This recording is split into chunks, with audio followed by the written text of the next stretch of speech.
Welcome to Penrose Learning, where we make understanding easy.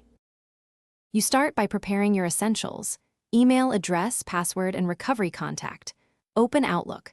Com or the Outlook app now. Use a browser that's updated. If you're on a shared device, choose private or incognito mode.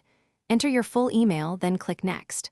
Once done, the page asks for your password. Type it carefully. Passwords are case sensitive.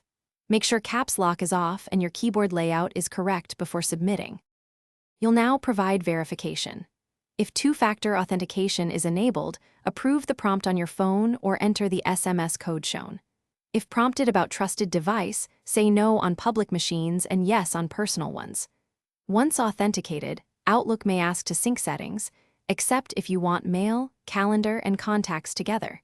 If the password fails, use the I forgot my password link and follow the recovery steps. Finish by confirming your inbox loads and scanning folders for recent messages.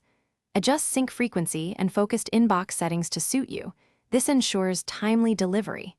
If mail doesn't appear, sign out and sign back in, then clear browser cookies or restart the Outlook app. One key troubleshooting tip: if access is blocked, try a different device or network to rule out local blocks. If problems persist, use the account recovery flow and follow the steps to verify your identity so you can regain.